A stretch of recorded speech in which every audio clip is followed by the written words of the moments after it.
Albert Einstein once said, everybody's a genius. But if you judge a fish by its ability to climb a tree, it will live its whole life believing that it is stupid.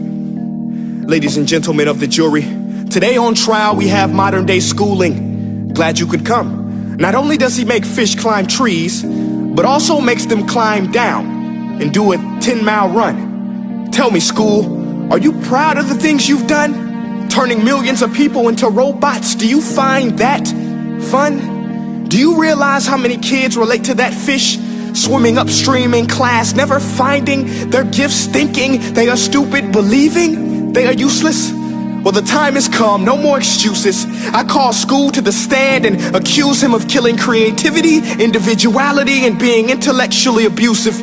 He's an ancient institution that has outlived his usage.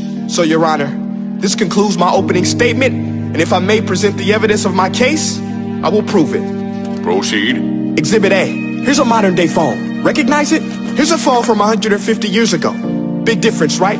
Stay with me. Here's a car from today, and here's a car from 150 years ago. Big difference, right? Well, get this. Here's a classroom of today, and here's a class we used 150 years ago. Now ain't that a shame? In literally more than a century, nothing has changed. Yet you claim to prepare students for the future?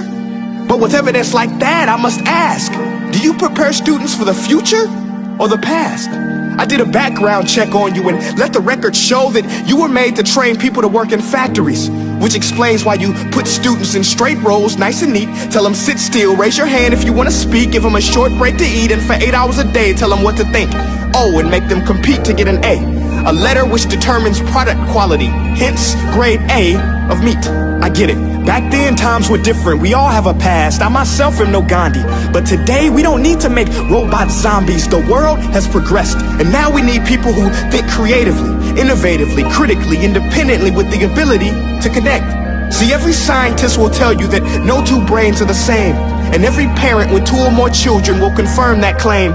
So please explain why you treat students like cookie cutter frames or snapback hats, giving them this one-size-fits-all crap. Watch your language. Sorry, Your Honor, but if a doctor prescribed the exact same medicine to all of his patients, the results will be tragic. So many people would get sick, yet when it comes to school, this is exactly what happens. This educational malpractice, where one teacher stands in front of 20 kids, each one having different strengths, different needs, different gifts, different dreams, and you teach the same thing the same way? That's horrific. Ladies and gentlemen, the defendant should not be acquitted. This may be one of the worst criminal offenses ever to be committed. And let's mention the way you treat your employees. Objection. Overruled. I want to hear this. It's a shame. I mean, teachers have the most important job on the planet, yet they're underpaid? No wonder so many students are short-changed. Let's be honest, teachers should earn just as much as doctors, because a doctor can do heart surgery and save the life of a kid, but a great teacher can reach the heart of that kid and allow him to truly live. See, teachers are heroes that often get blamed, but they're not the problem. They work in a system without many options or rights. Curriculums are created by policymakers, most of which have never taught a day in their life. Just obsessed with standardized tests. They think bubbling in a multiple choice question will determine success. That's outlandish. In fact, these tests are too cruel to be used and should be abandoned, but don't take my word for it. Take Frederick J. Kelly, the man who invented standardized testing, who said, and I quote, "These tests are too cruel to be used and should be abandoned." Ladies and gentlemen of the jury, if we continue down this road, the results will be lethal. I don't have much faith in school, but I do have faith in people.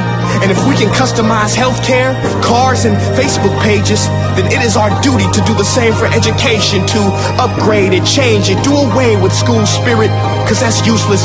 Unless we're working to bring the spirit out of each and every student, that should be our task. No more Common Core. Instead, let's reach the core of every heart in every class. Sure, math is important, but no more than art or dance. Let's give every gift an equal chance. I know this sounds like a dream, but countries like Finland are doing impressive things. They have shorter school days. Teachers make a decent wage. Homework is non-existent, and they focus on collaboration instead of competition. But here's the kicker, boys and girls. Their educational system outperforms every other country in the world. Other places like Singapore are succeeding rapidly. Schools like Montessori, programs like Khan Academy. There is no single solution, but let's get moving.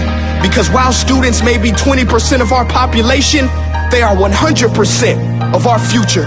So let's attend to their dreams, and there's no telling what we can achieve. This is a world in which I believe, a world where fish are no longer forced to climb trees. I rest my case.